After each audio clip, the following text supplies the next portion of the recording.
கர்த்தருடைய வார்த்தைக்கு நேராக நாம் கடந்து செல்லலாம். நாம் வாசிப்போம். 1 யோவான் எழுதின முதலாம் நிருபம். யோவான் எழுதின முதலாம் நிருபம் 2வது அதிகாரம் 17வது வசனத்தை ஒருவர் சத்தத்தை உயர்த்தி நாம் வாசிக்கலாம். And the world pass away and the lust thereof, but he that to the will of God abide for every. உலகமும் அதன் இச்சையும் ஒளிந்து போம், தேவனுடைய சித்தத்தின்படி செய்கிறவனோ என்றென்றைக்கும் நிலைத்திருப்பான். இப்பொழுது வாசிக்க கேட்ட இந்த வார்த்தையின் மூலமாக நாம் வார்த்தையாகிய தேவன் நம் ஒவ்வொரு இருதயங்களிலும் பேசும்படியாக நாம் செபிப்போம்.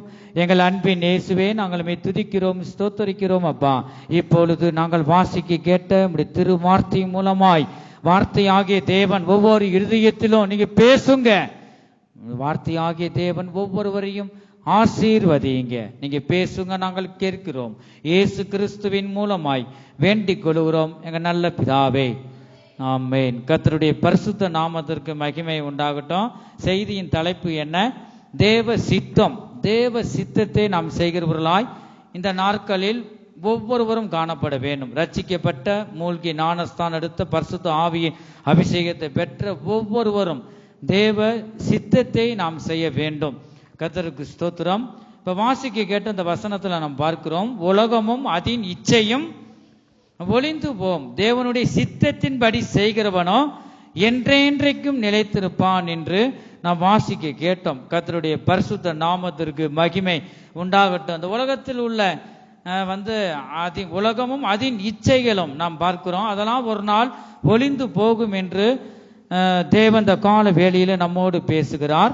அந்த தேவனுடைய சித்தத்தின்படி எவன் ஒருவன் ஒவ்வொரு நாளும் ஆண்டவர் என் சித்தம் அல்ல உம்முடைய சித்தம் என்னில் நிறைவேறட்டும் என்று தன்னை ஒப்பு கொடுக்க வேண்டும். தேவனிடம் ஒப்பு கொடுத்து ஒவ்வொரு நாளும் ஜீவிக்கும் போது கர்த்தர் பாருங்க, அவனை கர்த்தர் நேசிக்கிறார். ஆகவே இந்த கடைசி காலத்தில் வந்திருக்கிற நாம் தேவனுடைய சித்தத்தின்படி செய்கிறவர்களாய் நாம் ஒவ்வொரு நாளும் காணப்பட வேண்டும். தேவனுடைய சித்தத்தின்படி செய்கிறவனோ அந்த இடத்துல அதான் பார்க்கிறோம், என்றென்றைக்கும் நிலைத்திருப்பான், கர்த்தருக்குள்ள நிலைத்திருந்து கனி கொடுப்பான். கர்த்தருக்கு ஸ்தோத்திரம். ஆகவே தேவனுடைய சித்தத்தின்படி செய்கிறவன் தான் இந்த பூமியில கொஞ்ச நாட்கள் மரித்தும் கூட பரலோக ராஜ்யத்துல பாருங்க, என்றென்றைக்கும் இந்த பூமியில இருக்கிற யாவும் ஒரு நாள் இந்த பூமியும் வானம் எல்லாம் அழிந்து போய்விடும். இந்த நித்திய ராஜ்யத்துல நம்ம அழிவில்லாதவர்களாய் என்றென்றைக்கும் நிலைத்திருக்கிறவர்களாய் இருக்க வேண்டும் என்றால் நாம் என்னதான் செய்யணுமா? தேவனுடைய சித்தத்தை செய்ய வேண்டும். கர்த்தருக்கு ஸ்தோத்திரம். உலகத்தில் உள்ள இச்சைகளும் நான் பார்க்கிற யாவும் ஒளிந்து போகும் என்று நாம் பார்க்கிறோம். 2 கொரிந்தியர் 4வது அதிகாரம் 18வது வசனத்துல நாம் பார்க்கிறோம், ஏனெனில் காணப்படுகிறவைகள் அனித்தியமானவைகள், காணப்படாதவைகளோ நித்தியமானவைகள் என்று நாம் பார்க்கிறோம். நம்ம கண்ணுனால பார்க்கிற எல்லாமே ஒரு நாள் அழிந்து போய்விடும். அழிந்து போற பொருளுக்காக நம்ம வருஷம் முழுவதும் ஓடிக்கிட்டு இருக்க கூடாது. இதெல்லாம் ஒரு நாள் அழிந்து போறது. இந்த பூமியில இருக்கிற பணம் எல்லாம் வேணும் தான், ஆனா நம்முடைய சிந்தையை முழுமையாக அதுல வைக்க கூடாது. கர்த்தருக்கு ஸ்தோத்திரம். முதலாவது தேவனுடைய ராஜ்யத்தையும் அவருடைய நீதியும் தேடுங்கள், அப்பொழுது இவைகள் எல்லாம் உங்களுக்கு கூடவே கொடுக்கப்படும் என்று சொன்னார். ஆகவே அதனாலதான் நம்ம பரிசுத்த ஆராதனைக்கு நாம் வந்திருக்கிறோம். இந்த ஓய்வு நாளில் கர்த்தரை நோக்கி நாம் பாடி துதிக்கிறோம். தேவனுடைய சித்தம் அதுதான். ஒவ்வொரு மனிதனும் பரிசுத்தம் உள்ளவர்களாய் வேண்டும் என்பதே தேவனுடைய சித்தமாய் இருக்கிறது. ஒவ்வொருவரும் பரிசுத்த ஜனமாய் காணப்பட வேண்டும் என்று. ஆகவே நாம் காண்கிறவைகள், காணப்படுகிறவைகள் அனித்தியமானவைகள், காணப்படாதவைகள் ஒன்று இருக்கு. அதை நமக்காக ஒரு ஸ்தலத்தை ஆயத்தம் பண்ணி வைத்திருக்கிறார். கைவேலையில்லாத நித்திய வீடு பரலோக ராஜ்யத்துல இருக்கிறது. அதை சுதந்திரித்துக் கொள்ளணும்னா அந்த பூமியில தேவ சித்தத்தை நாம் செய்ய வேண்டும். தேவனுடைய சித்தத்தின்படி செய்கிறவன் மாத்திரமே என்றென்றைக்கும் நிலைத்திருக்க முடியும். தேவ ராஜ்யத்தில் சதா காலமும் வாழ முடியும். சங்கீத புஸ்தகம் 15, சங்கீத புஸ்தகம் 15வது சங்கீதம் 1வது வசனமும் 12வது வசனத்தையும் நாம் வாசிக்கும் பொழுது, கர்த்தாவே யார் உம்முடைய கூடாரத்தில் தங்குவான்? கர்த்தாவே யார் உம்முடைய கூடாரத்தில் தங்குவான். யார் உம்முடைய பரிசுத்த பர்வதத்தில் வாசம் பண்ணுவான்? யார் உம்முடைய பரிசுத்த பர்வதத்தில் வாசம் பண்ணுவான்? இந்த தாவீது ராஜா தன்னையே கேட்கிறார். யார் தான் அங்க போக முடியும்? கேள்வி கேட்கிறார். கர்த்தாவே, யார் உம்முடைய கூடாரத்தில் தங்குவான்? யார் உம்முடைய பரிசுத்த பர்வதத்தில் வாசம் பண்ணுவான் என்று சொல்றாரு. 2வது வசனம், உத்தமனாய் நடந்து. உத்தமனாய் நடந்து. நல்லா நம்ம கவனிக்கணும். தேவனுக்கு முன்பாக ஒரு உண்மை உத்தமமாய் நாம் காணப்படுகிறோமா? அந்த ராஜ்யத்துல, அந்த பரலோக ராஜ்யத்துக்கு போகணும்னா நாம என்னதான் செய்யணுமா? உத்தமனாய் நடந்து நீதியை நடப்பித்து மனதார சத்தியத்தை பேசுகிறவன் தானே. பேசுகிறவன் தான். மனதார சத்தியத்தை பேசுகிறவர்களா நாம் இருக்கோமா? அவங்க தான் தேவ ராஜ்யத்தில் பிரவேசிக்க முடியும் என்று பரிசுத்த வேதாகமம் சொல்லுகிறது. நாம் ராஜ்யத்தின் சுவிசேஷத்தை சொல்லும் போது, சத்தியத்தை மனதார நாம் சொல்லும் போது தேவ சித்தத்தை நாம் செய்கிறோம். கர்த்தருக்கு ஸ்தோத்திரம். தேவ சித்தம் என்பது என்ன? நாம் சொல்றோம் தேவ சித்தம். தேவ சித்தம் ஆண்டவரே, என் சித்தம் இல்லை, உம்முடைய தேவ சித்தம் நடக்கட்டும். தேவ சித்தம் எப்படியோ அப்படி நடக்கட்டும். ஒரு திருமண காரியம் வச்சாலும் அப்படிதான். பிள்ளையுடைய காரியத்தை ஆண்டவர்கிட்ட நான் கொடுத்துட்டேன், தேவ சித்தம் எப்படியோ அப்படி நடக்கட்டும். வாய்தான் சொல்லும், ஆனா நம்ம இஷ்டப்படி அப்படி இருக்கணும், இப்படி இருக்கணும், வசதியா இருக்கணும், நல்லா படிச்சிருக்கணும், பாருங்க என்ன கலரா இருக்கணும், அப்படிலாம் நம்ம விரும்புறோம். அதனால யாருடைய சித்தம்? அது நம்ம சொந்த சித்தம். தேவ சித்தனா விட்டுறணும். அவர் தான் நம்மள ஜீவனை கொடுத்து, அவர் தான் நம்ம சிருஷ்டித்த தேவன். அவருக்கு தெரியும் நம்ம பிள்ளைக்கு என்ன தேவை, அவருக்கு தெரியும். அவர் கொடுத்தா விசேஷமா இருக்கும். இந்த வாழ்க்கை கடைசி வரைக்கும் போகும், எந்த சமாதான கேடு இல்லாம கடைசி வரைக்கும் போகும். நம்ம ஒவ்வொருவரும் இயேசு கிறிஸ்தே பாருங்களேன், என் சித்தத்தின்படி அல்ல, பிதாவே உம்முடைய சித்தம் என்னை நிறைவேறட்டும் என்று தன்னை ஒப்பு கொடுக்கிறத நாம் பார்க்கிறோம். ஆகவே தேவ சித்தம் என்பது நன்மை, பிரியம் மற்றும் பரிபூர்ணமானது என்று நாம் பார்க்கிறோம். தேவன் ஒரு மனிதனுக்கு நல்ல எதிர்காலத்தையும், நல்ல திட்டங்களையும், நல்ல வேலைகளையும், ஒரு நல்ல வாழ்க்கை துணையையும் கர்த்தர் உனக்காக அவர் தெரிந்து வைத்திருப்பார். என் ஜனமே, கர்த்தருக்கு ஸ்தோத்திரம். நாம் தேவ சித்தத்திற்கு நம்மை ஒப்பு கொடுக்கும் போதுதான் தேவ சித்தம் நம்மில் நிறைவேறும். 2 கொரிந்தியர் 2 பேதுரு 3வது அதிகாரம் 9வது வசனத்துல நாம் வாசிக்கிறோம். ஒருவரும் கெட்டு போகாமல் எல்லாரும் மனம் திரும்ப வேண்டும் என்பதே தேவனுடைய சித்தமாய் இருக்கிறது, தேவனுடைய விருப்பமாய் இருக்கிறது என்று நாம் பார்க்கிறோம். கர்த்தருக்கு ஸ்தோத்திரம். ஒருவராகிலும் கெட்டு போக கூடாது. தேவனுடைய சித்தம் அதுதான். யாவரோடும் சமாதானமாய் நீங்கள் காணப்படவில்லை என்றால், ஏனென்றால் நீங்க தேவ சித்தம் செய்யவில்லை என்று வேதம் சொல்லுகிறது. யாவரோடும் சமாதானமாய் இருக்கவும் பரிசுத்தம் உள்ளவர்களாய் இருக்கவும் நாடுங்கள். பரிசுத்தம் இல்லாமல் ஒருவனும் தேவனை நம்ம கர்த்தரை தரிசிக்க முடியாது. கர்த்தருக்கு ஸ்தோத்திரம். ஆகவே ஒவ்வொருவரும் பரிசுத்தத்தை ஆண்டவர் விரும்புகிறார். பல கசப்புகளையும் வக்கிர புத்திகளையும் கெடுதலையான எண்ணங்களையும் நாம் மனதில் வைத்து கொண்டு பரிசுத்த பந்தியில ஒருவராகிலும் மூழ்கி ஞானஸ்தானம் எடுத்தவங்க கலந்து கொள்ளக்கூடாது. மூழ்கி ஞானஸ்தானம் எடுத்திருக்கலாம், நீ யாரோட கசப்போடு இருக்கிறாயா? அதை ஆண்டவர் பார்க்கிறாருங்க. நம்முடைய தேவன் காண்கிற தேவன். என் தேவன் என்னை காண்கிறவர், என்னையும் ஆண்டவர் பார்க்கிறார். ஒவ்வொரு இருதயத்தை ஆண்டவர் பார்க்கிறாருங்க. அவர் சமாதான பிரபுவாய் இருக்கிறார். நான் சமாதான பிரபுவாய் இருக்கேன், என்னை நோக்கி நீ ஏன் கூப்பிட மாட்டேங்கிற? சமாதான பிரபுவை எனக்குள்ள வாசம் செய்யுங்க. அவர் உனக்குள்ள வந்துட்டா எல்லாரும் கூட நீ சமாதானமாய் நீ காணப்படுவாய்.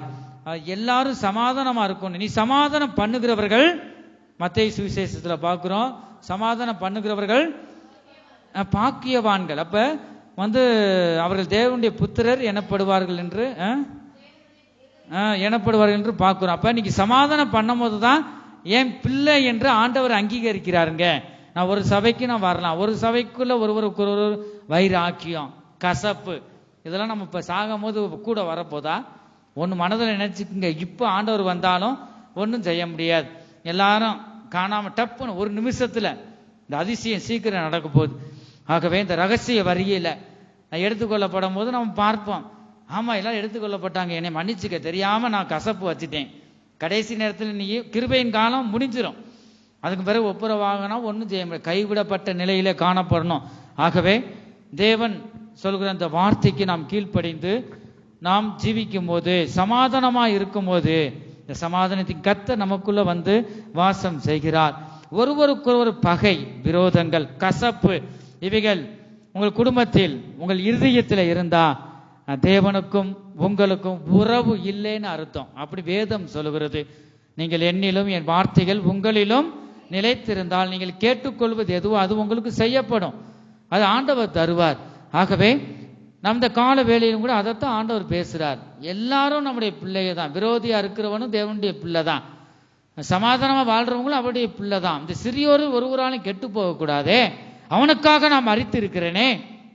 அவன் பேசினாலும் அறியாம பேசிட்டாங்க. கர்த்தர் எனக்கு இந்த உணர்வை தந்திருக்கிறார். தேவனுடைய அன்பு எனக்குள்ள ஊற்றப்பட்டிருக்கு. நீ முந்தி என்ன செய்வ? சமாதானம் பண்ணுவ. இந்த கசப்பு ஒன்று இருக்கக்கூடாது என் ஜனமே. கர்த்தருக்கு ஸ்தோத்திரம். இந்த கசப்பு இதெல்லாம் பிசாசின் கிரியைகள், பகை பாருங்க, அதெல்லாம் பிசாசுடைய கிரியைகள். இது நம்மளை உயர்த்தாது. ஆகவே இவை எல்லாவற்றையும் வந்து நீக்கி விட்டுறணும். அதனாலதான் பாவ அறிக்கை செய்ய கர்த்தர் நேரத்தை கொடுத்தார். கர்த்தருக்கு ஸ்தோத்திரம். என் பாவம் மன்னிக்கப்பட்டது அந்த நிச்சயம் இருக்கணும். தேவனுக்கு நமக்கு நல்ல உறவு இருக்கிறதா, எல்லாரும் கூட சமாதானமா இருக்கிறோமா என்று அந்த நிச்சயம் இருந்தால் மாத்திரமே இந்த பரிசுத்த பந்தியில நாம் கலந்து கொள்ளும் போது அது ஆசீர்வாதமா இருக்கும். ரெண்டு செய்யும். ஒன்னு வந்து தேவனுக்கு விரும்புகிற ஒரு பரிசுத்த ஜீவியம் நாம் செய்யும் போது, தன்னை ஒப்பு கொடுத்து வந்து உண்மையாக இந்த பரிசுத்த பந்தியில நாம் பாவ அறிக்கை செய்து கலந்து கொள்ளும் போது நமக்கு நன்மையை ஆண்டவர் தருவார். நம்ம அப்படி இல்லாத பட்சத்தில் அபாத்திரமாக ஒரு அசதியாக நம்ம அந்த பரிசுத்த பந்தியில கசப்போடு ஒருவர் கசப்போடு கலந்து கொண்டால் மரணத்தை கொண்டு வரும் என்று நான் சொல்லல. ஆத்மாவில் மரணம் உண்டாகும். பாருங்க வந்துட்டு வேதம் சொல்லுகிறது, ஆதாம் ஏவாள் பாருங்க கீழ்ப்படியாம இருக்கிறதுனால தான் ஆத்மாவில் மரணம் உண்டாயிற்று என்று நாம் பார்க்கிறோம். ஆகவே ரெண்டு செய்யும். ஒன்னு ஆசீர்வாதத்தை கொண்டு வரும், ஒன்னு மரணத்தை கொண்டு வரும். ஆகவே வந்து முடிஞ்ச அளவுக்கு நீங்க என்ன செய்யணும்? யாவரோடும் சமாதானமாய் இருக்க வேண்டும். எந்தவித கசப்பு இல்லாம ஒரு தைரியத்தோடு எதுக்கும் பயப்படக்கூடாதுங்க. கர்த்தருக்கு ஸ்தோத்திரம். அப்படி பாவ அறிக்கை செய்து ஒரு பரிசுத்த இதயத்தோடு நீங்க இந்த பரிசுத்த பந்தியில கலந்து கொண்டால் கர்த்தர் ஆசீர்வாதத்தை தருவார். அபாத்திரமாய் பாருங்க, பரிசுத்த பந்தியில யூதாசு கலந்து கொண்டான். அவனுடைய நிலைமையை பார்த்தீங்களா? அவனுடைய நிலைமை பரிதாபமாய் போனதை வேதம் சொல்லுகிறது.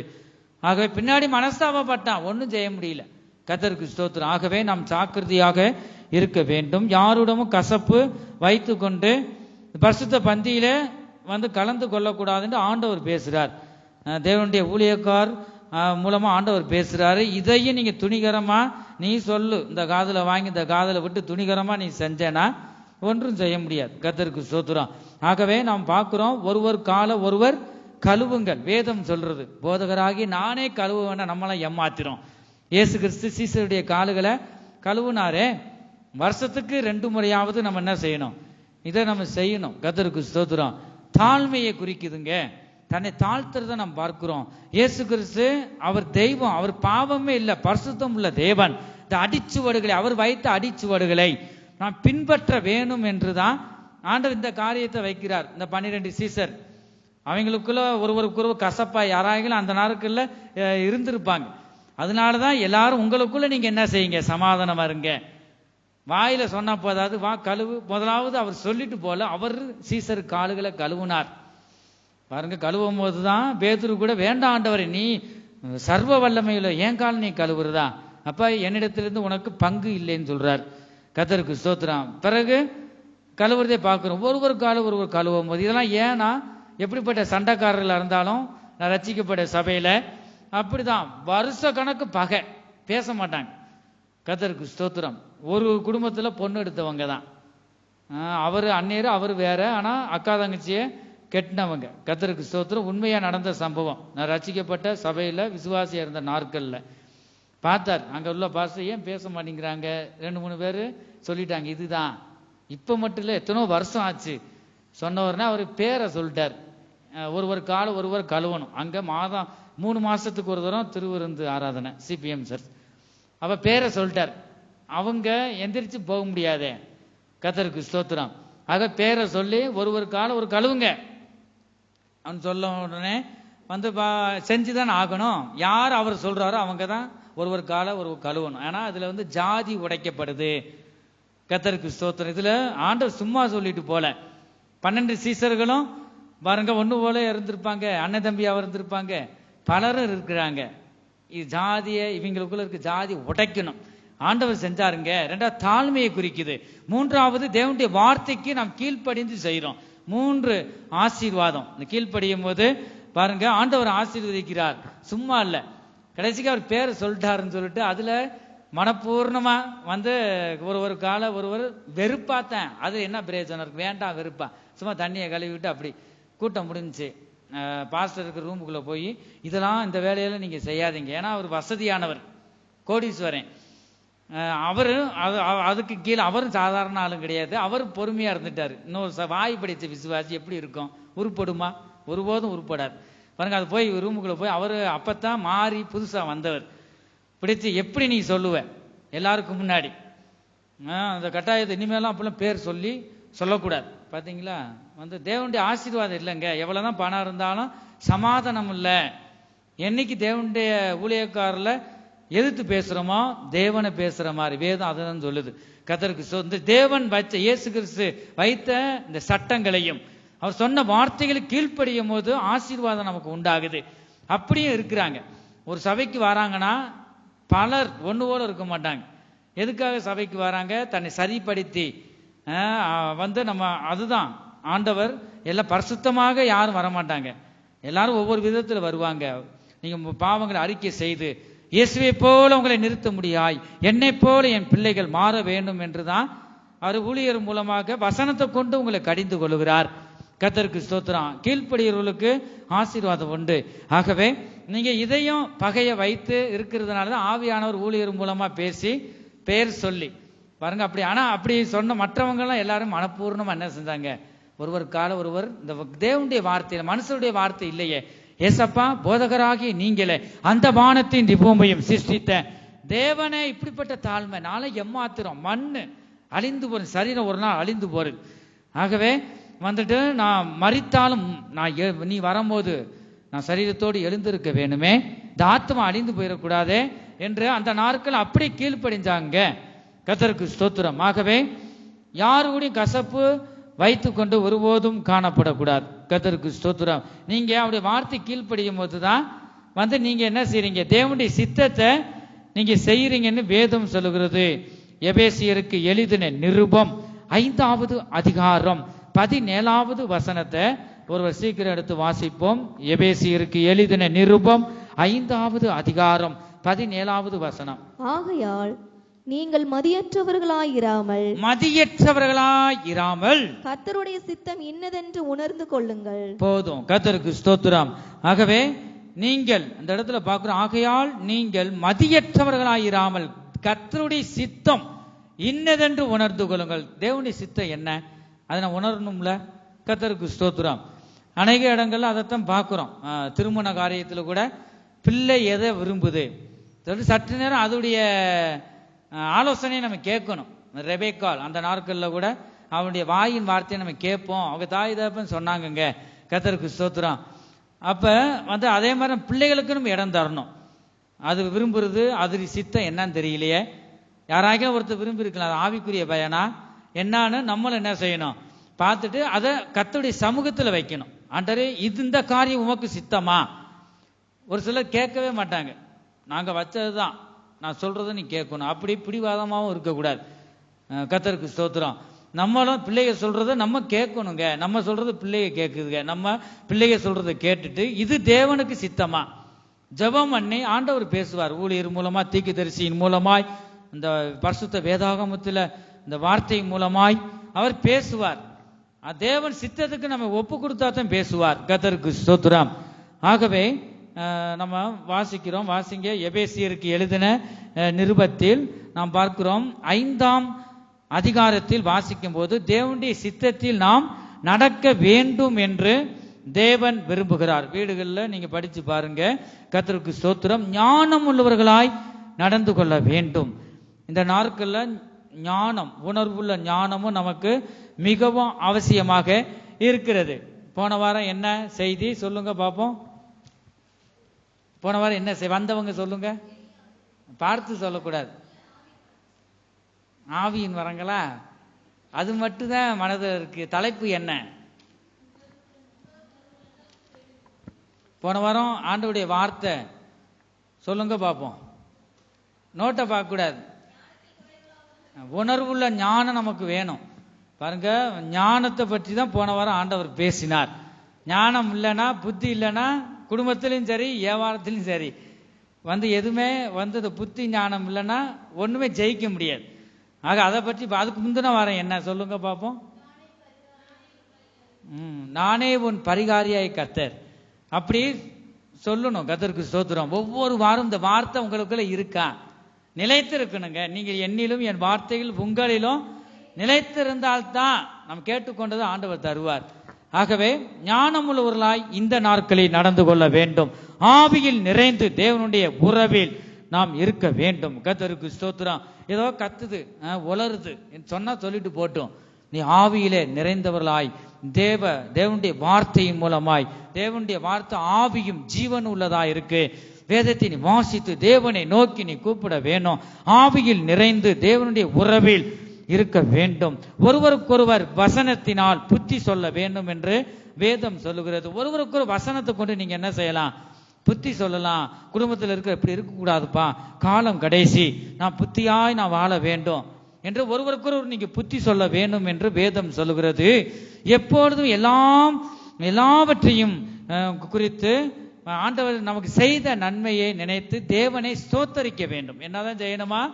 தேவனை ஸ்தோத்தரிக்கணும். சின்ன சின்ன பொருள் தான் தேவன் நன்மையை வைத்திருக்கிறார். ஜெபம் ஒருபோதும் தோத்து போகாதுங்க. நம்ம ஜெபம் பண்ணியிருப்போம், விண்ணப்பம் பண்ணியிருப்போம். எப்பயோ விண்ணப்பம் பண்ணது நன்மை நம்மளை நோக்கி வரும்போது அதுக்காக நீங்க என்னதான் செய்யணுமா? ஸ்தோத்திரம் பண்ணணும். ஆகாரம் கஷ்டப்பட்டு சமைச்சு வச்சிருப்பாங்க. அதை நீங்க சாப்பிடும் போது ஆண்டவர் இந்த செஞ்ச கரங்களை ஆசீர்வதிங்க. இந்த ஆகாரத்துக்காக உங்களுக்கு ஸ்தோத்திரம். ஏசப்பா தான் நமக்கு வச்சுட்டு போனார் அடிச்சுவோட. ஏசப்பா ஸ்தோத்திரம் பண்ணி தான் என்ன செஞ்சார்? ஜனங்களுக்கு கொடுத்தார். ஆகவே நீங்க ஸ்தோத்திரம் பண்ணணும். சாப்பிட்ட பிற்பாடு நீங்க ஆண்டவர் இந்த ஆகாரத்தை கொடுத்ததுக்காக நன்றி நீங்க ஸ்தோத்திரம் பண்ணி முடிக்கணும். கர்த்தருக்கு ஸ்தோத்திரம். இந்த இடத்துல தான் நாம் பார்க்கிறோம். எல்லாவற்றிற்காகவும் தேவனை ஸ்தோத்திரிக்க வேண்டும். ஒருவருக்கொருவர் அன்பு கூற வேண்டும் என்று வேதம் சொல்லுகிறது. தேவனுடைய வார்த்தைகளுக்கு கீழ்ப்படிய வேண்டும். இதுதான் தேவனுடைய சித்தம். நீங்க இப்படி இருக்கும்போது தான் தேவனுடைய சித்தத்தை நீங்க செய்யறீங்கன்னு அர்த்தம். கர்த்தருக்கு ஸ்தோத்திரம். தீமோத்தேயுவுக்கு எழுதின முதலாம் நிருபம் 2வது அதிகாரம் 4வது வசனத்துல பார்க்கிறோம். இந்த வேளையில தேவ சித்தத்தை செய்கிறவர் தான் அந்த ராஜ்யத்துக்கு போக முடியும். நீங்களும் நானும் தேவனுடைய சித்தத்தை செய்கிறோமா? ஏன்னா நம்ம சித்தத்தை நம்ம இஷ்டத்துக்கு நாம் போய்கிட்டு இருக்கிறோமா? சற்று நேரம் சிந்தித்து பார்ப்போமாக. தேவனுடைய சித்தம் என்றால் என்ன? தொடர்ந்து ஆண்டவர் பேசுகிறார். தீமோத்தேயுவுக்கு எழுதின நிருபம் 2வது அதிகாரம் 4வது வசனம். எல்லா மனுஷரும் ரட்சிக்கப்படவும் சத்தியத்தை அறிகிற அறிவை அடையவும் அவர் சித்தமுள்ளவராயிருக்கிறார். எவர் சித்தமுள்ளவராயிருக்கிறார்? நம்முடைய தேவன். பாருங்க, அதைத்தான் ஆண்டவர் விரும்புகிறார். கர்த்தராகிய இயேசு கிறிஸ்துவை விசுவாசி, அப்பொழுது நீயும் வீட்டாரும் ரட்சிக்கப்படுவீர்கள். அதுதான் ஆண்டவருடைய விருப்பங்க. நீ ஒரு ஆளு ரட்சிக்கப்பட்டு ஆலயத்துக்கு வர்றது முக்கியம் இல்ல. உன் பிள்ளைகள் யாவரும் சமாதானமா இருக்கணும், எல்லாரும் ரட்சிக்கப்படணும். தேவ சித்தத்தை செய்கிறவராய் இருக்க வேண்டும். அனுதினமும் ஜெபத்திலும் வேத வாசிப்பிலும் இருக்க வேண்டும். பிள்ளைகளுடைய எதிர்காலம் நன்றாய் இருக்க வேண்டும். பாருங்க, அதைத்தான் ஆண்டவருடைய சித்தம் இருக்கு. எல்லா மனுஷரும் ரட்சிக்கப்பட வேண்டும். சத்தியத்தை அறிகிற அறிவை அடைய வேண்டும். பாருங்க, அதான் இந்த இடத்துல பார்க்கிறோம். அதுதான் அவர் சித்தமாய் இருக்கு, தேவனுடைய சித்தமாய் இருக்கிறது. கர்த்தருக்கு ஸ்தோத்திரம். 1 தெசலோனிக்கேயர் 4வது அதிகாரம் 3வது வசனத்தை நான் வாசிக்கும் போது, நீங்கள் பரிசுத்தம் உள்ளவர்களாய் வேண்டும் என்பதை தேவனுடைய சித்தமாய் இருக்கிறது. அந்தபடி நீங்கள் வேசி மார்க்கத்துக்கு விலகி இருந்து எதுக்கு வேசி மார்க்கத்துக்கு விலகி இருக்கணும்? தேவனுக்கு எது பிடிக்கலையோ அப்ப எல்லாவற்றையும் நீ விலகி இருக்கணும். ஏன்னா நம்முடைய தேவன் பரிசுத்தரே, நம்ம அழைத்த தேவன் பரிசுத்தம் உள்ள தேவன். நீ வேசி மார்க்கத்திலும் இச்செயலிலும் தேவனுக்கு எது பிடிக்காதோ அதைத்தான் செய்யறது. அதெல்லாம் இருக்கும்போது தேவன் என்ன செய்ய முடியாது, நமக்கு வச்ச நன்மை நமக்கு கிடைக்காது. அதனாலதான் தேவன் ஒவ்வொரு மனிதனும் பரிசுத்தம் உள்ளவர்களாய் இருக்க வேண்டும். அவர் விரும்புகிறார். கர்த்தருக்கு ஸ்தோத்திரம். அதுதான் தேவனுடைய சித்தம் என்று பார்க்கிறோம். நம்ம எத்தனை பேர் நான் தேவனுடைய சித்தத்தை செய்கிறோம்?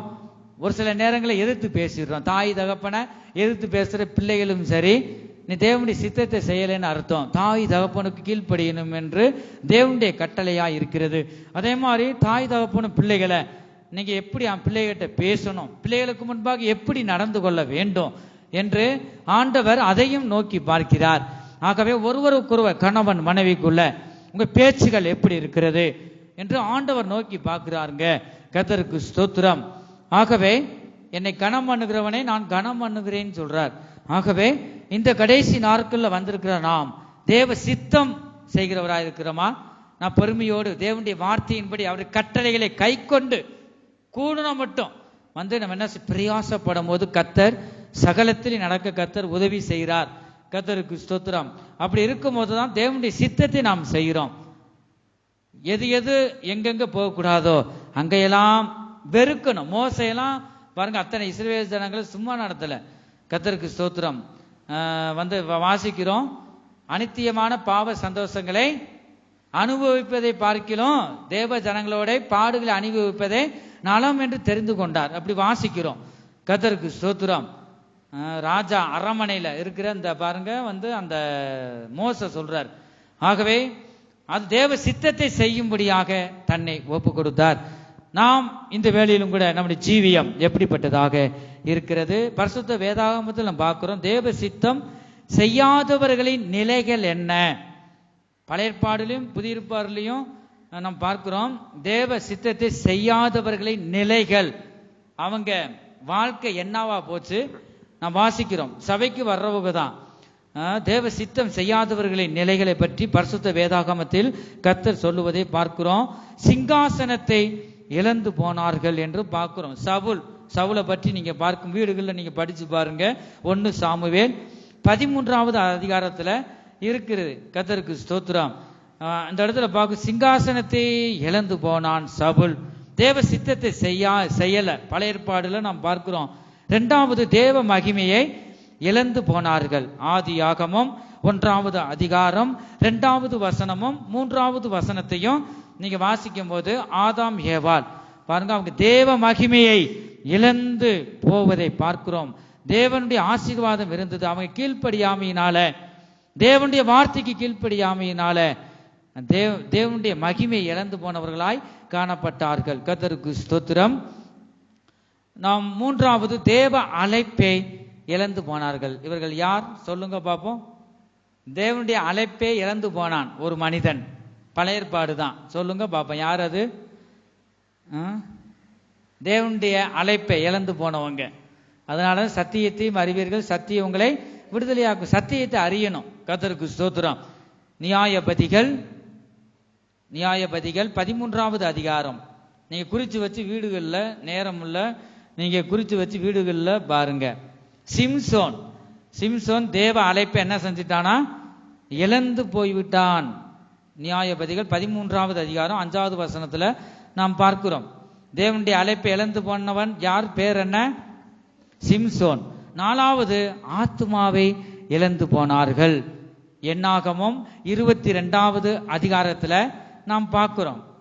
இவன் யார்?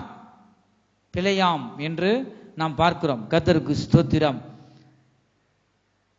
ஆகவே 5வது நாம் பார்க்கிறோம், இயேசு கிறிஸ்துவை இழந்து போனார்கள்.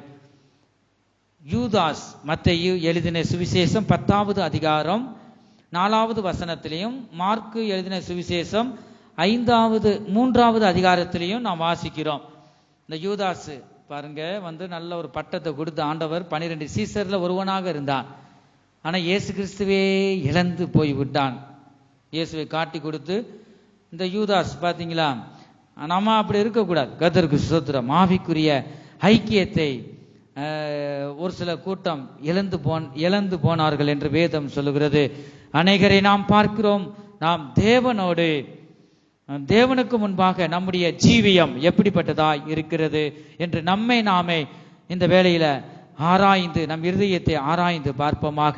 நாம் தேவ சித்தத்தை செய்கிறோமா என்று நம்மை நாமே ஆராய்ந்து பார்க்க வேண்டியது இந்த வேளையில மிகவும் அவசியமாய் இருக்கிறது. மத்தேயு எழுதின சுவிசேஷம் 7வது அதிகாரம் 21வது வசனத்துல நாம் பார்க்கும் பொழுது, பரலோகத்தில் இருக்கிற என் பிதாவின் சித்தத்தின்படி செய்கிறவனே, பரலோகத்தில் இருக்கிற என் பிதாவின் சித்தத்தின்படி செய்கிறவனே பரலோக ராஜ்யத்தில் பிரவேசிப்பானே அல்லாமல், பரலோக ராஜ்யத்தில் பிரவேசிப்பானே அல்லாமல், என்னை நோக்கி கர்த்தாவே கர்த்தாவே கர்த்தாவே என்று சொல்கிறவன் ஆ, அதில் பிரவேசிப்பதில்லை. பிரவேசிப்பதில்லை. நம்முடைய தேவன் கர்த்தர் தானே. அவருடைய நாமம் என்பது கர்த்தர். கர்த்தர் என்பதை வேதத்தில் நாம் பார்க்கிறோம். இந்த இடத்துல என்ன பார்க்கிறோம்? பரலோகத்தில் இருக்கிற என் பிதாவின் சித்தத்தின்படி செய்கிறவனே, என் தகப்பனுடைய பிதாவின் சித்தத்தை எவன் ஒருவன் செய்கிறானோ அவன்தான் பரலோக ராஜ்யத்தில் பிரவேசிக்க முடியும். சும்மா கர்த்தாவே கர்த்தாவே கர்த்தாவே, அங்க போனா விரோதம், சண்டை, கசப்பு. பாருங்க, அப்படிப்பட்டவங்க போக முடியாது. அதான் வேதம் சொல்லுது, பேருக்காக கர்த்தாவே ஜெபத்தை கேட்கணும். பாருங்க, ஜெபம் ஒரு 2 தெருவு கூட கேட்கும். சவுண்டு ஒரு பிரயோஜனம் இல்லை. கர்த்தருக்கு ஸ்தோத்திரம். இந்த இடத்துல பார்க்கிறோம் இனிமே நடக்க போற சம்பவம். நம்ம அதுக்கு முன்பாக நாம் பார்த்தோம், சவுல் ஒவ்வொன்றும் பார்த்தோம். சிம்சோன் அதெல்லாம் தேவ சித்தத்தை செய்யாம தன் ஸ்தானத்தையே இழந்து போயிட்டாங்க. நாம் பார்த்தோம். இந்த புதிய ஏற்பாட்டில் சொல்லப்பட்டிருக்கிறது இனிமே நடக்க போற சம்பவம். அநேகர் கர்த்தாவே கர்த்தாவே, மற்ற வெளி வேஷம், இருதயம் சாக்கடையா இருக்கும். கர்த்தருக்கு ஸ்தோத்திரம். வெளியில வெள்ளடிக்கப்பட்ட கல்லறை என்று ஒரு இடத்துல வாசிக்கிறோம். வெளியில வெள்ளையா இருக்கும், ஆனா இருதயமோ நாத்தம், படு நாத்தம். பிரேத கல்லறையை திறந்தா அப்படி இருக்கும், நாரும். இயேசு சொல்றாரு. ஆகவே நம்ம இருதயம் அப்படி இருந்தா என்ன பிரயோஜனம்? வெளி தோற்றத்துக்கு முன்பாக நல்லா நடக்கிறோம், அதை ஆண்டவர் விரும்புவதில்லை. வெளியிலும் ஒரு பரிசுத்தம் இருக்கணும், நடக்கைகள் எல்லாவற்றிலும் பரிசுத்தமா இருக்கணும். இருதயத்திலும் ஒரு பரிசுத்தம் நமக்கு வேணும், முக்கியம். இருதயத்துல ஒரு பரிசுத்தம். மனுஷனோ உன் முகத்தை பார்க்கிறான், தேவனோ உன் இருதயத்தை பார்க்கிறார். நம் இருதயம் தேவனுக்கு முன்பாக எப்படிப்பட்டதா இருக்கிறது? தேவனுக்கு நாம் பயந்து நடந்தா போதுங்க. கர்த்தருக்கு ஸ்தோத்திரம். இந்த இடத்துல அதை நாம் வாசிக்கிறோம். அநேகர் கர்த்தாவே கர்த்தாவே, வெறும் நாவுல நீ பிதாவின் சித்தம், ஆண்டவருடைய சித்தத்தை நீ செய்யாதபடி, ஏதோ பேருக்கு இருதயத்துல கசப்போடு நீ இருந்து வெறும் கர்த்தாவே கர்த்தாவேன்னு சொன்னா உன் நிலைமை பரிதாபமாக இருக்கும் என்று தேவன் பேசுகிறார். இந்த கிருபையின் நாட்கள்ல, இந்த ரட்சணி இந்த நாளில, நாம் இந்த அனுக்கிரக காலம் இது நமக்கு தயவாய் தந்திருக்கிறார். இந்த கிருபையின் நாட்கள்லேயே நாம் ஒருவருக்கு ஒப்புரவாக வேண்டும் என்று தேவன் தொடர்ந்து பேசுகிறார். இந்த இடத்துல பார்க்கிறோம், கர்த்தாவே கர்த்தாவே என்று சொல்லுகிறவன் அதில் பிரவேசிப்பதில்லை. எதில்? இந்த பரலோக ராஜ்யத்தில் பிரவேசிப்பதில்லை. 22வது வசனம், அந்நாளில் இனிமே வருகிற நாள், அந்நாளில் அநேகர், ஒரு ஆள் 2 ஆள் இல்ல, அநேகர் என்னை நோக்கி கர்த்தாவே கர்த்தாவே கர்த்தாவே கர்த்தாவே, உமது நாமத்தினாலே தீர்க்க தரிசனம் உரைத்தோம் அல்லவா, உமது நாமத்தினாலே தீர்க்க தரிசனம் உரைத்தோம் அல்லவா, உமது நாமத்தினாலே பிசாசுகளை துரத்தினோம், உமது நாமத்தினாலே பிசாசுகளை துரத்தினோம் அல்லவா, உமது நாமத்தினாலே அநேக அற்புதங்களை செய்தோம் அல்லவா, உமது நாமத்தினாலே அநேக அற்புதங்களை செய்தோம் அல்லவா என்பார்கள். அப்பொழுது நான் ஒரு காலம் உங்களை அறியவில்லை, அக்கிரம செய்கைக்காரரே என்னை விட்டு அகன்று போங்கள் என்று அவர்களுக்கு சொல்லுவேன் என்று. இந்த வார்த்தை யார்தான் சொல்றா? இயேசு கிறிஸ்து. அவர் நாவுனால சொல்றத பார்க்கிறோம். என் ஜனமே, நாம் சபைக்கு வர்றோம், நல்லதுதான். அநேகர் பாருங்க, ஊழியர்களும் சரி விசுவாசிகளும் சரி, சுகமளிக்கும் வரத்தை விசுவாசிகளுக்கு ஆதியில ஆண்டவர் அப்ப தந்தார். கர்த்தருக்கு ஸ்தோத்திரம். இயேசு கிறிஸ்து உயிர்த்தெழுந்த பிறகு அநேகர் விசுவாசிகளும் கூட தான் ஊழியம் பார்த்தாங்க. தன்னை சரிப்படுத்தி கொண்டு தேவ சித்தத்தை, அவங்களுக்கு என்ன ஆண்டவர் தந்திருக்கிறாரோ அதை நீங்க சரியா செஞ்சாதான் தேவ சித்தத்தை செய்யறீங்க. சுவிசேஷகனா ஆண்டவர் அழைத்தார்னா அங்கதான் போகணும், சபை ஊழியன்னு நின்றக்கூடாது. கர்த்தருக்கு ஸ்தோத்திரம். அவரவருக்கு உனக்கு என்னென்ன ஆண்டவர் தந்திருக்கிறாரோ அதுல நடந்தாதான் தேவ சித்தத்துல நீங்க செய்யறீங்க. பாடுற கிருபையை கொடுத்தாருன்னா அது தாளந்து ஆண்டவருடைய கிருபை, அதுல நிலைத்து இருக்கணும். அதை விட்டுட்டு வேற எதுக்கும் ஆசைப்பட்டு தானாவே ஏற்படக்கூடாது. கர்த்தருக்கு ஸ்தோத்திரம். பிதாவின் சித்தத்தை நாம் செய்யறோமா? தேவன் நமக்கு என்ன தந்திருக்கிறாரோ அந்த பொறுப்புல நம்ம அடங்கி, நம்ம தேவன் சொன்னதை மனுஷர் தடுத்தாலும் நிக்க கூடாது. கர்த்தருக்கு ஸ்தோத்திரம். பலர் பொறாமைக்கு சொல்லுவாங்க. தேவனுடைய ஊழியர்கள் வந்து தேவன் வந்து உணர்த்துவார். அவங்க செய்யறாங்க, சரியா இருக்கிறாங்க, நீ இந்த ஊழியத்தை செய்யலாம். ஆண்டவர் நேரடியா பேச மாட்டார். அப்படி ஒன்றும் நம்ம பெரிய பரிசுத்தவான்கள் கிடையாது. கர்த்தருக்கு ஸ்தோத்திரம். அவர் 3 பேர் கூட ஆண்டவர் பேசுவார். ஒன்று வார்த்தை மூலமா பேசுவார், இரண்டாவது தீர்க்கதரிசி மூலமாய் பேசுவார். பரிசுத்த வேதாகமத்தில் நாம் பார்க்கிறோம், சொப்பனத்தின் மூலமா ஆண்டவர் பேசுவார். உனக்குள்ள இந்த ஊழியம் செய்யற அழைப்பு இருந்தா ஆண்டவர் இப்படிலாம் சொப்பனத்தின் மூலமா பேசுவார். அப்படி வருதுன்னா இந்த அழைப்பு இருக்கு, நான் சும்மா அந்த ஊழியத்துக்கு வரல. கர்த்தருக்கு ஸ்தோத்திரம். நிறைய பேர் ஊழியத்துக்கு போங்க போங்க, அவங்க ஆசையில சொல்லுவாங்க, முதலாவது நான் தகுதியா, ஆண்டவர் நீங்க என்னோட பேசுங்கப்பா. 3 தடவை நான் உறுதிப்படுத்தி தான் வந்தேன். சொப்பனத்தின் மூலமா வெளிப்படுத்தினார், தரிசனத்தின் மூலம் அப்படி வார்த்தை ஜெபிக்கும் போது ஆண்டவர் பேசினார். அப்படி இருந்தால் மாத்திரமே கடைசி வரைக்கும் நல்லா இருக்கும். அப்ப அநேகர் அவசரப்பட்டு, அநேகர் பாருங்க, இந்த ஊழியம் வந்து வருமானத்துக்கு ஆசைப்பட்டு என்னால வேலை செய்ய முடியல, சுகர் அதிகம், வியாதி என் சரீரத்தில் பலது இருக்கு, என்னால ஓடி ஆடி செய்ய முடியாது, ஏதோ பணம் இருக்கு, பணத்தை சபையை கட்டி என்ன செய்யறாங்க, அநேக இடங்களும் தப்பு நடந்துகிட்டு இருக்கு. ஆண்டவர் ஒரு நாள் கணக்கு கேட்பார். கர்த்தருக்கு ஸ்தோத்திரம். கவர்மெண்ட் வேலை பார்த்துருப்பாங்க, இருந்த இடம் இதெல்லாம் வித்து பேங்க்ல போட்டு மாதம் வருமானம், அந்த வருமானத்தை நம்பி ஊழியம் செய்யறாங்க அநேகர். அவங்களாம் அக்கிரமை செய்யக்கார், என்னை விட்டு அகன்று போன்னு சொல்லிடுவார். அவன் கேட்கணும் ஆண்டவர்கிட்ட, நான் என்னவா ஆண்டவரே, ஒவ்வொருக்கும் ஜெபிக்கிற ஊழியத்தை ஆண்டவர் தந்திருப்பார். அதுல நிலைத்திருக்கணும். நிலைத்திருக்கும் போது தேவ சித்தத்தை நம்ம செய்யறோம். கர்த்தருக்கு ஸ்தோத்திரம். இந்த கூட்டத்தார பாருங்க, அக்கிரமை செய்யக்காரு, என்னை விட்டு அகன்று போங்கள் ஏன் சொன்னாரு? இயேசுவின் நாமத்துல அற்புதம் அதிசயம், அவர் நாமத்தை சொன்னா அதிசயம் நடக்கும், அற்புதம் நடக்கும். தேவன் உனக்கு கொடுத்த கிருபை. ஆனா உன் இருதயம் எப்படி இருக்கு, நான் எப்படி இருக்கிறேன்? தேவனுக்கு முன்பாக நல்ல உறவு, தேவ சத்தத்தை நான் கேட்கிறானா, தேவன் எனக்கு கொடுக்கப்பட்டதுல உண்மையாக செய்யறனா, இல்லைன்னா எனக்கு கொடுக்கப்பட்டதுல உண்மை இல்லாம வேறவங்க செய்யற ஊழியத்துல நான் தலையிடுறேனா? தலையிட்டா அவருடைய சித்தத்தை நான் செய்யல. வேதம் அப்படிதான் சொல்லுது. இந்த கூட்டத்தார் பாருங்க எவ்வளவு தீர்க்க தரிசனம் சொல்றாங்க. கர்த்தருக்கு ஸ்தோத்திரம். அற்புதம் அதிசயம் நடக்குது இயேசுவின் நாமத்துல சொல்லும் போது. ஆண்டவர் எவ்வளவு அவங்களுக்கு வேதனை இருக்கும். வெளி தோற்றத்துக்கு பெருமைக்கு அப்படி செய்யறது. நான் தலையில தொட்டு ஜெபம் பண்ணும்போது விடுதலை ஆகுது.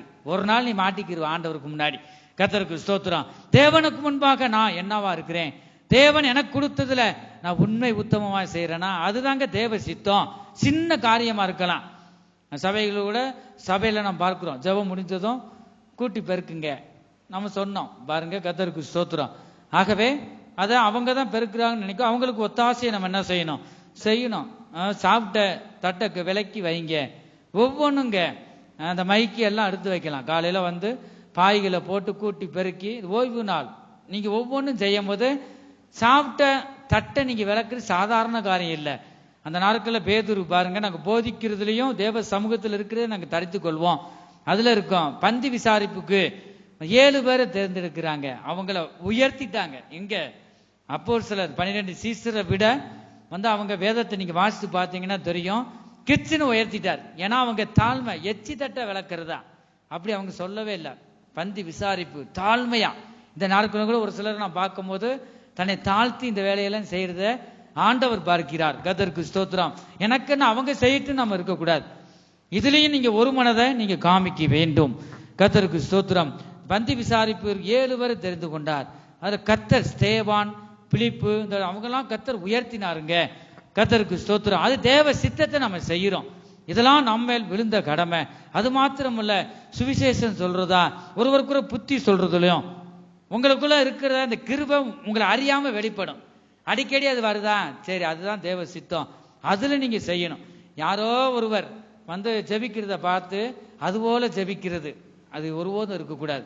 தேவன் அவரவரை கொடுக்கப்பட்ட கிருபையில வந்து அந்த கிருபை தான் வெளிப்பட வேண்டும். கர்த்தருக்கு ஸ்தோத்திரம். இவங்களுடைய நிலைமையை பார்த்தீங்களா? இருதயம் வெளியில இயேசுவின் நாமத்தை சொல்றாங்க, அது அற்புதம் நடக்குது. அவங்களுக்கு ஏசப்பா அற்புதம் செய்யறார், எனக்குள்ள இருக்கார், அவர் வரும்போது கைவிட மாட்டார் என்ன. அவங்க நினப்பு பிளப்ப கெடுக்குன்னு பழமொழி சொல்லுவாங்க. நினப்பு தான் அவங்க பிளப்பே போச்சு பாருங்க. கர்த்தருக்கு ஸ்தோத்திரம். அக்கிரமை செய்யக்கார் என்ன விட்டு போ சொன்னாரா இல்லையா? கர்த்தருக்கு ஸ்தோத்திரம். ஆகவே தேவன் உங்களுக்கு ஒரு கிருபை, ஜெபிக்கிற ஒரு நல்ல ஜபாவியை தந்திருந்தா அதை நீ அடங்கி பொறுமையாக தாழ்மையாக இருந்து ஆண்டவரை உயர்த்தணும். நான் இல்லை ஆண்டவரே, உம்முடைய கிருபை. யோவான் சொன்னார் பாருங்க, நீர் பெருகவும் நான் சிறுகவும் வேண்டும். ஆகவே தன்னை மறைத்து கொள்ள வேணும். நமக்குள்ள இருந்து ஆண்டவர் மகிமைப்படுறார். யாருக்காக நம்ம ஜெபம் பண்றோம். அந்த நாட்களில் விசுவாசிகளும் ஊழியர்களும் பெரிய பெரிய அதிசயத்தை செஞ்சாங்க. அப்படி இருக்கும்போது கர்த்தருக்குள்ள நம்ம அடங்கி தன்னை வெளியே காட்டக்கூடாது. அநேக இடங்கள் அதான் பார்க்கிறோம். இயேசு கிறிஸ்து சொன்னார், இதை ஒருவருக்கும் சொல்லாதபடிக்கு எச்சரிக்கையாயிரு. ஒருவனை சொஸ்தமாக்குறாரு, ஒரு சில இடங்களை சொல்லக்கூடாதுன்னு சொல்றாரு. கர்த்தருக்கு ஸ்தோத்திரம். ஆகவே அப்பதான் மகிமை கிடைக்கும். நம்ம சொல்லிட்டு அந்த இடத்துலயே மகிமை போயிடும். நமக்குள்ள மகிமைப்பட்டு ஒரு அதிசயம் அற்புதம் நடக்குதுன்னா அங்க விளம்பரம் பண்ணக்கூடாது. நான் ஜெபிச்சுதான் அங்க சுகமாயிடுச்சு. ஒருபோதும் அந்த நினைப்பு இருக்கக்கூடாது. உன் பிளப்பு கெட்டு போயிடும். வசனம் இருக்கு. கர்த்தருக்கு ஸ்தோத்திரம். ஆகவே ரொம்பையும் அதிகமா ஞானியாயிராதுன்னு கூட இருக்கு. கர்த்தருக்கு ஸ்தோத்திரம். நீதிமொழிகள்ல நீங்க எத்தனை பேர் வாசிச்சீங்க? நீதிமொழிகள், பிரசங்கி அதெல்லாம் வாசிக்க சொன்னேன். கைகளை உயர்த்துங்க பார்ப்போம். முதலாவது வார்த்தை கீழ்ப்படித்தீங்களா? இல்லை, அவுட்டு. அநேகர் வசனத்துக்கு நீ கீழ்ப்படியணும். ஞானம் புத்தி எப்படி கிடைக்கும்? கையில கொடுத்துருக்க பரிசுத்த வேதாகமா ஒவ்வொரு நாடுகள்ல அது பார்க்கவே முடியாது பாருங்க. அவ்வளவு இருக்கு, தடை செய்யப்பட்டிருக்கு. நம்ம கத்த தந்திருக்கிறார். நீங்க உட்கார்ந்து நேரத்தை ஒதுக்கணும்.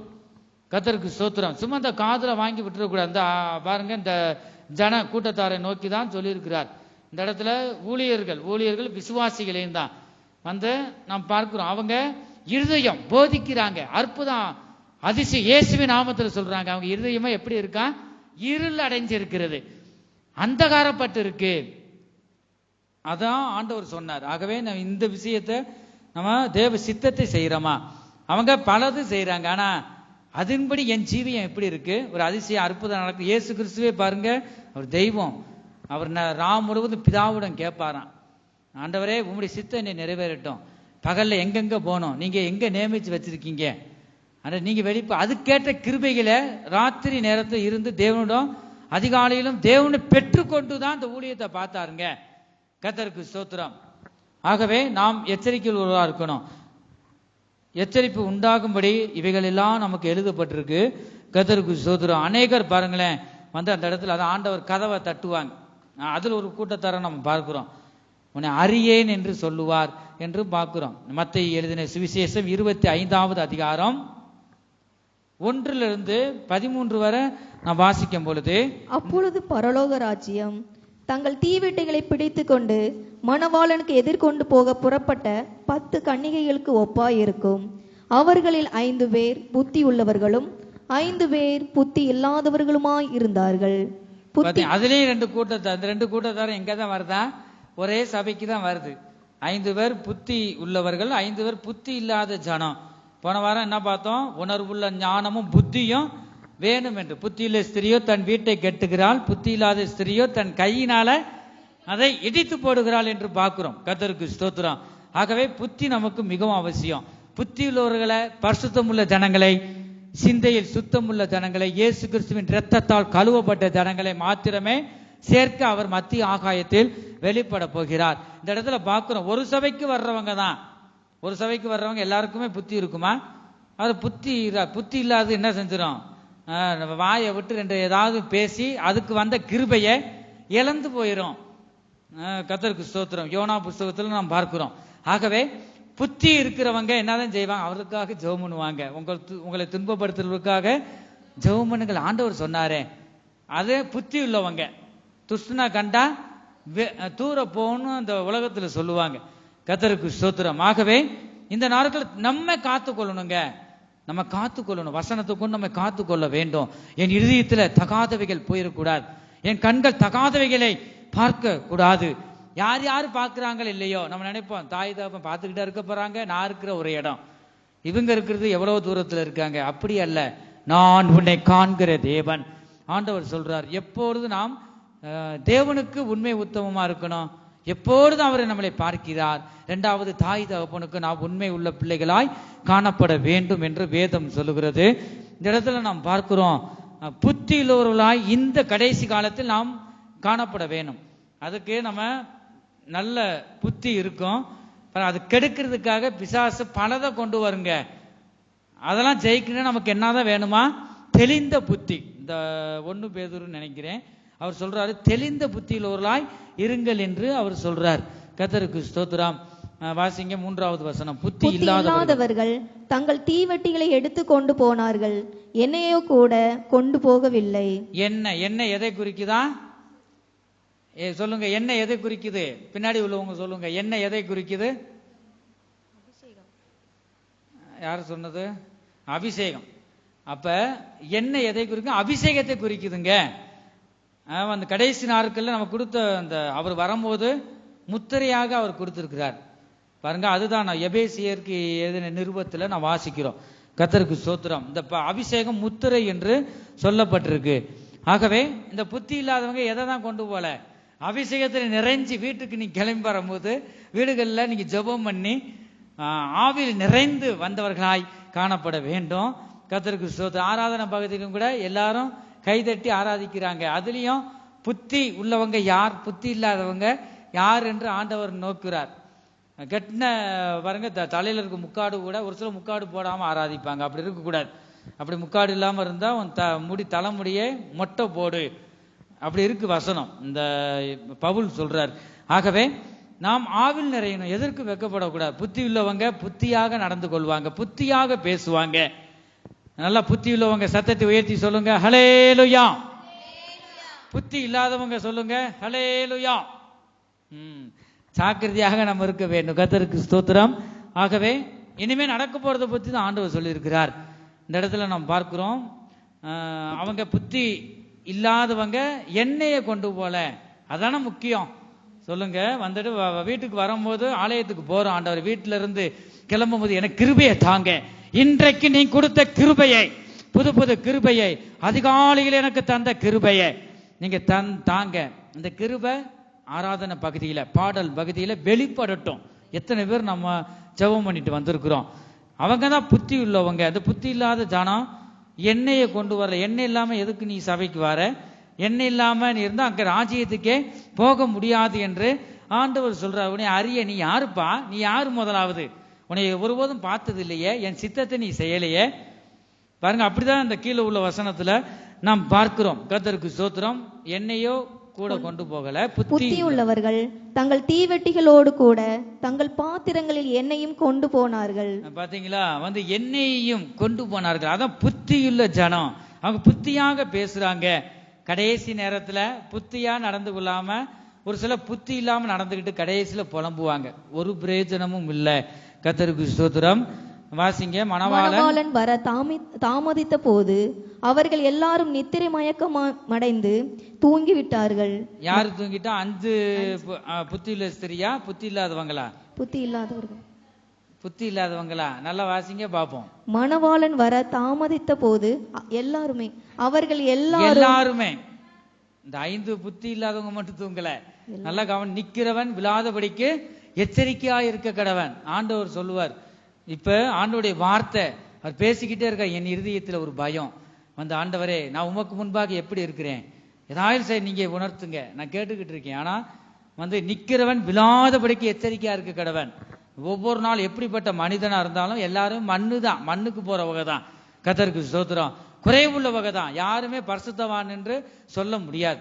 நம்மளை பரிசுத்தம் உள்ளவன் இன்னும் பரிசுத்தமாகிக்கொண்டே இருக்கிறோம். கர்த்தருக்கு ஸ்தோத்திரம். இந்த இடத்துல நாம் பார்க்கிறோம், எல்லாரும் என்ன செஞ்சிட்டாங்க? நித்திரை மயக்கம் அடைந்து தூங்கி விட்டார்கள். தூங்கிட்டாங்க. தூங்கினாலும் நம்ம ஆத்மா விழிப்பா இருக்கும். அதுதான் இந்த இடத்துல பார்க்கிறோம். தூங்கிட்டாங்க. நடுராத்திரியிலே இதோ மணவாளன் வருகிறார். நடுராத்திரியிலே இதோ மணவாளன் வருகிறார். அவருக்கு எதிர்கொண்டு போக புறப்படுங்கள் என்கிற சத்தம். அவருக்கு எதிர்கொண்டு போக புறப்படுங்கள் என்கிற சத்தம் உண்டாயிட்டு. சத்தம் தான் கேக்குது. கடைசி இந்த பூமியில கேட்க போற சத்தம் என்ன சத்தம்? தேவ எக்கால சத்தம். அப்ப அவங்க என்னதான் செஞ்சிருப்பாங்க? அப்பொழுது அந்த கன்னிகைகள் எல்லாரும் எழுந்திருந்து, எப்பொழுது அந்த சத்தம் கேட்கும் போது, அப்பொழுது அந்த கன்னிகைகள் எல்லாரும் எழுந்திருந்து தங்கள் தீவெட்டிகளை ஆயத்தப்படுத்தினார்கள். ஊருக்கு போன சாதாரணமா அவருக்கு தன்னை ஆயத்தப்படுத்துறாங்க. அபிஷேகத்தில் நிறைந்து பாருங்க, அபிஷேகத்தில் நிறைந்து இந்த பொல்லாத சேனையை எதிர்த்து அங்க போகணும்னா நமக்கு என்னதான் வேணுமா? வானமண்டலத்தில் இருக்க பொல்லாத சேனைகளுக்கும் பாருங்க உபத்திரவங்கள் உண்டு. அதை தாண்டி நம்ம ஜெயிக்கணும்ல. எல்லாரும் எழுந்து தன்னை ஆயத்தப்படுத்திக் கொள்றாங்க. ஊருக்கு போனாலும் ட்ரெஸ் அயன் பண்ணி நாளைக்கு எவ்வளவு ஆயத்தம். ஒரு ஊருக்கு சபைக்கு வரணும்னு சொன்னாலும் என்ன செய்யறாங்க, காலையில அதுதான் ஒவ்வொரு வீடுகளிலும் பிரச்சனை. கிளம்பி வர்றதுக்கு என்ன, கர்த்தருக்கு ஸ்தோத்திரம். அது 2 மணி நேரம் மேக்கப் போட்டு வந்து வர்றதுக்கே பெரிய காரியமா இருக்கு. கர்த்தருக்கு ஸ்தோத்திரம். ஆண்டவர் அதை புத்தி இல்லாதவங்க தகுந்த வஸ்திரம் டக்குன்னு தலையை வாரிட்டு ஏதாவது ரப்பரோ கயரோ கட்டிட்டு டக்குன்னு ஓடி வந்துடணும். கர்த்தருக்கு ஸ்தோத்திரம். அதை விட்டுட்டு மேக்கப் பாருங்க, இந்த அழகு வீண் என்று வேதம் சொல்லுது. தகுந்த வஸ்திரம் வெளியில பாக்குறவங்க ஒரு தகுதி, அவ்வளவுதான். நேரத்தை ஆராதனையே 2 மணி நேரம் தான், அலங்கரிக்கிறதே 1.5 மணி நேரம் சொன்னா எப்படி ஆண்டவர் துக்கப்படுவார். கர்த்தருக்கு ஸ்தோத்திரம். இதுலயும் நாம் தெளிந்த புத்தியுள்ளவர்களாய் இருக்க வேண்டும். அவங்க எல்லாரும் ஆயத்தப்படுத்துறாங்க. ஊருக்கு போனா வந்து ஆயத்தப்படுகிறோமே, அதை விட நம்ம தீவிரமா எப்பொழுதும் ஆயத்தமாவே இருக்கணும். எப்பொழுதும் நம்ம ஆயத்தமா இருக்கணும். அவங்க என்ன செய்யறாங்க, புத்தி உள்ளவங்களும் புத்தி இல்லாதவர்களும் வந்து 2 பேருமே ஆயத்தப்படுத்துறாங்க. புத்தி இல்லாதவர்கள் புத்தி உள்ளவர்களை நோக்கி, உங்கள் எண்ணெயில் எங்களுக்கு கொஞ்சம் கொடுங்கள், எங்கள் தீவெட்டிகள் அணைந்து போகிறதே என்றார்கள். அணைந்து போகிறதே என்றார்கள். இந்த கிருபை நாட்களிலே ஒரு கசப்பு வந்து அந்த சரியான ஒரு அபிஷேகம் இல்லாதபடி இருந்தாங்க. ஆனா இப்ப என்ன செய்யறாங்க, புத்தி இல்லாதவங்க புத்தி இல்ல அப்பத்தான் வந்து இந்த கசப்பு இருந்தாலும் அங்க போகணுமே, இந்த உணர்வு வந்திருக்கு. என்ன பிரயோஜனம், ஒரு பிரயோஜனமும் இல்ல. கர்த்தருக்கு ஸ்தோத்திரம். கேட்கும் போது அவங்க அதுக்கு என்ன சொல்றாங்க, அவங்க புத்தி உள்ளவர்கள் பிரதியுத்தரமாக, அப்படி அல்ல, எங்களுக்கும் உங்களுக்கும் போதாமல் இராதபடி நீங்கள் விற்கிறவர்களிடத்திற்கு போய் உங்களுக்காக வாங்கிக் கொள்ளுங்கள் என்றார். அப்படியே அவர்கள் வாங்க போன போது மணவாளன் வந்து விட்டார். ஆயத்தமா இருந்தவர்கள் அவரோடு கூட கல்யாண வீட்டுக்குள் பிரவேசித்தார்கள். கதவும் அடைக்கப்பட்டது. பாத்தீங்களா, அதுதான் கிருபையின் காலம் முடிய போதுங்க. வந்து யாரும் வசனத்தை கேட்க கூடாத பஞ்சகாலமோ வரப்போகுது. கர்த்தருக்கு ஸ்தோத்திரம். அவங்க கதவு அடைக்கப்பட்டது. எந்த கதவு, நம்ம வீட்டு கதவா சொல்லுங்க, எந்த கதவு? அந்த பரலோகத்தின் கதவு அடைக்கப்படும் என்று வேதம் சொல்லுகிறது. தேவனுடைய சித்தத்தின்படி செய்தவங்க மாத்திரமே அங்க போக முடியும். இந்த புத்தி உள்ளவங்க புத்தியாக வாழ்ந்தாங்க. இந்த குடும்பத்திலும் கூட நான் புத்தியாக நடந்து கொள்ள வேண்டும். வந்து அப்படி இருக்கிறவங்க தான் இந்த புத்தி உள்ளவங்க நல்லா சுதாரிச்சு, சரி ஊழியர் மூலமா ஆண்டவர் பேசுறார், கீழ்ப்படியணும். தன்னை தாழ்த்தினவங்க, நான் ஒன்றுமே இல்லை, ஆண்டவர் நீங்க கொடுத்த கிருபைப்பா, நான் வந்து என்னை மேன்மை பாராட்ட என்ன இருக்கு. கர்த்தருக்கு ஸ்தோத்திரம். என்ன ஒண்ணுமே இல்லை. ஒருத்தர் நம்மளை உயர்த்தி பேசுறாங்கன்னா நம்ம மனசுக்குள்ள ஸ்தோத்திரம், நீங்க எனக்குள்ள இருக்கீங்க, அதனாலதான் வந்து நீங்க பெரியவரா இருக்கீங்க, நான் டம்மி பீஸு தான், என்னால ஒண்ணும் இல்லை. தன்னை நீ தாழ்த்த வேண்டும். கர்த்தருக்கு ஸ்தோத்திரம். இந்த தொடர்ந்து வாசிங்க. பின்பு மற்ற கன்னிகைகளும் வந்து, ஆண்டவரே ஆண்டவரே எங்க ஆண்டவர், இங்கதான் ஆண்டவர் பேசினார். நம்ம நினைக்கிறோம் அவர் என்ன பாஸ்டர் வார வாரம் நம்ம குத்தி காமிக்கிறாரு. ஆனா ஆண்டவர் பேசுறாரு. இந்த புத்தி உள்ள ஸ்திரீகள் அது சொல்ல மாட்டாங்க, அதுக்கு புத்தியே இல்லை. பாருங்க, வந்துட்டு தாய் தகப்பன் கூட சொல்லுவாங்க, உன்னை நல்ல பிள்ளையா தான் பெற்றேன், கிறுக்கு பிள்ளையா போவோம்னு நான் நினைச்சு பார்க்கல. தாய் தகப்பன் சொல்லுவாங்க, சேட்டையா பேச இருந்தது மாதிரி நல்லா தானே இருந்த, இப்ப என்ன ஆச்சு, அப்படி அநேக குடும்பங்கள்ல சொல்றதை நாம் பார்க்கிறோம். கர்த்தருக்கு ஸ்தோத்திரம். இதுக்கு புத்தியா நடக்காம கடைசி நேரத்தில் கர்த்தாவே கர்த்தாவே என்று இந்த பரலோகத்தின் கதவை தட்டுனா, ஆனா இவங்களும் வாராங்க. இந்த அபிஷேகம் அவ்வளவா இல்லை, அபிஷேகம் பெற்றிருக்காங்க, ஏன்னா போதாது, இது போதாது.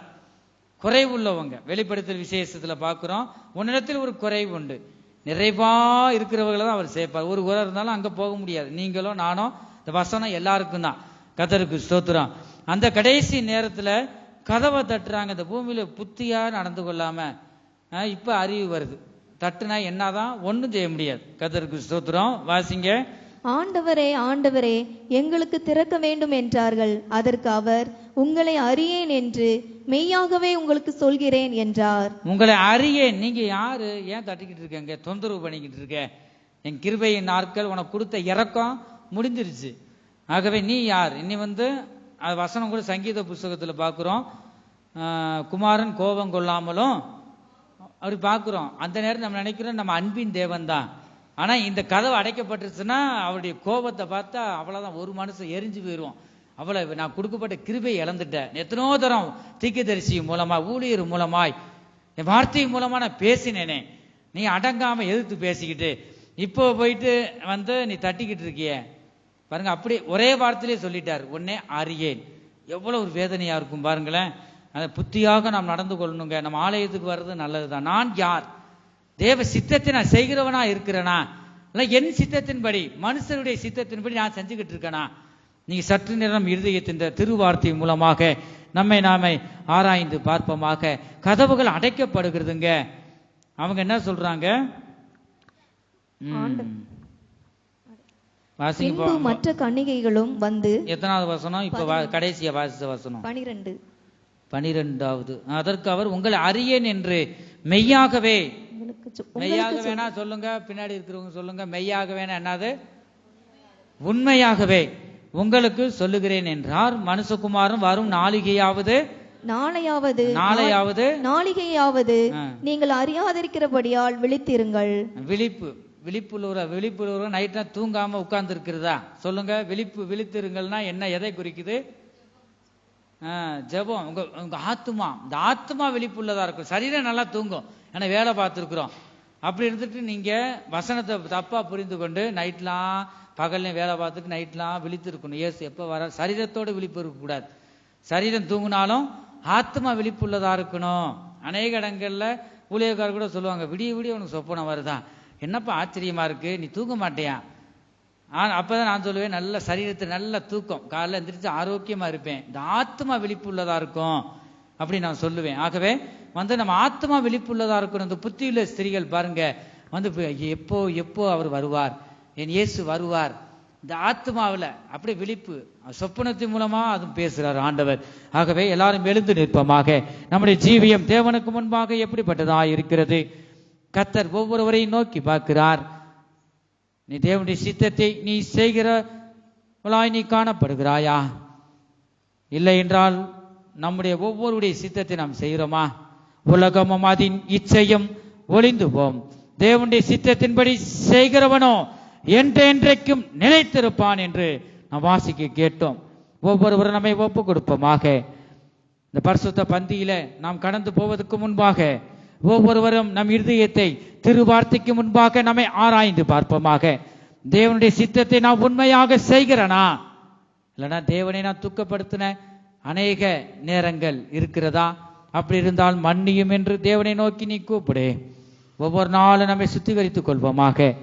அல்லேலூயா ஷகலகத்ரபகதுடா அல்லேலூயா ஆமென் ஆமென் ஆமென். இந்த திருவார்த்தையை எவ்வளவு நேரம் கர்த்தர் பேசினார். அந்த வார்த்தைக்கு நீங்க எந்த அளவுக்கு ஏற்றுக்கொண்டு இந்த வார்த்தை தேவனுடைய வார்த்தைக்கு நீங்க செவி கொடுத்தது உண்மையானால் இப்பொழுது கர்த்தரை நோக்கி நீ கூப்பிடுங்கள். கர்த்தாவே, உம்முடைய சித்தம் என்னில் நிறைவேறட்டும்.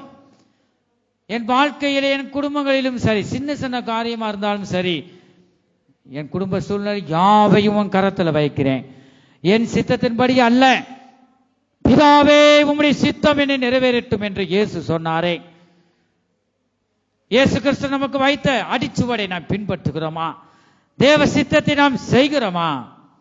தேவனுடைய வார்த்தைக்கு நாம் கீழ்ப்படிந்து நடக்கிறோமா என்று உன்னை நீயே நம்மை நாமே ஒவ்வொருவரும் சற்று நேரம் ஆராய்ந்து பார்ப்போமாக. தேவ சித்தம் செய்கிறவனை மாத்திரமே இயேசு ராஜா அவர் சேர்க்க வரப்போகிறார். பக்கத்துடா அவரை நோக்கி நீ பார்ப்பாயாக. இருதயத்தை சுத்தம் உள்ளவர்கள் பாக்கியவான்கள், அவர்கள் தேவனை தரிசிப்பார்கள். ஆண்டவரே, கர்த்தாவே, உம்முடைய சித்தத்தை செய்ய என்னை உமக்கு நான் ஒப்பு கொடுக்கிறேன். எத்தனை பேர் நாம் சொல்ல முடியும்? நீ வாரம் வாரம் ஆலயத்துக்கு வரலாம், காலையிலும் சாயந்தரம் குடும்ப ஜெபம் பண்ணலாம். என் சித்தத்தை நீ செய்கிறியா? எனக்கு முன்பாக உண்மை உத்தமமாய் நடந்து கொள்கிறாயா? நீ சற்று நேரம் நீ பார். ஹல்லேலூயா ஹல்லேலூயா. தேவ சித்தத்தை நீ உண்மையா செய்யும் போது நீ கையிட்டு சேர வேலை எல்லாவற்றையும் கர்த்தர் உன்னோடு இருந்து அவர் ஆசீர்வதிப்பார். உன்னை கர்த்தர் உயர்த்துவார். ஹல்லேலூயா ஹல்லேலூயா. ஆண்டவரே, நான் இனிமேல் தேவ சித்தத்தை செய்ய என்னை ஒப்பு கொடுக்கிறேன்னு சொல்றவங்க சத்தத்தை உயர்த்தி 3 ஹல்லேலூயா சொல்லுங்க. ஹல்லேலூயா ஹல்லேலூயா ஹல்லேலூயா. ஒவ்வொருவரும் கர்த்தரை நோக்கி நாம் பார்ப்போமாக. தேவ சித்தம் செய்கிறவர்களாய் காணப்பட்டு அவர் வரும்போது அவரை சந்திக்க கர்த்தர் ஒவ்வொருவரையும் ஆயத்தப்படுத்துவாராக. கர்த்தருக்கு ஸ்தோத்திரம். இயேசுவே, உம்மை போலாக வாஞ்சிக்குதே என் உள்ளம். இயேசுவே, உம்மை போல் ஆக வாஞ்சிக்குதே என் உள்ளம், என் ஆவி ஆத்மா சரீரம் முற்றும் புடைத்து விட்டேன். என்னை ஏற்றுக்கொள்ளும் ஐயனே, என் ஆவி ஆத்மா சரீரம் முற்றும் புடைத்து விட்டேன். என்னை ஏற்றுக்கொள்ளும் ஐயனே. ஆமென். எல்லாரும் ஒப்பு கொடுத்த ஒவ்வொருவரையும் இந்த வந்து கர்த்தர் ஆசீர்வதித்து கர்த்தர் வழி நடத்த முடியாய் கர்த்தரை ஸ்தோத்தரிப்போம். ஸ்தோத்திரம் ஸ்தோத்திரம் ஸ்தோத்திரம். கர்த்தர் நம்மோடு பேசின ஜீவனுள்ள வார்த்தைகளுக்காய் கர்த்தரை ஸ்தோத்தரிப்போம். ஸ்தோத்திரம் ஸ்தோத்திரம் ஸ்தோத்திரம் ஸ்தோத்திரம் ஸ்தோத்திரம். மீதியான பகுதியெல்லாம் கர்த்தர் பொறுப்படுத்தி நடத்தி தர வேண்டும். அந்த பரிசுத்த பந்தியை கர்த்தர் ஒவ்வொருவருக்கும் ஆசீர்வதித்து தர முடியாய் கர்த்தரை ஸ்தோத்தரிப்போம். ஸ்தோத்திரம் ஸ்தோத்திரம்.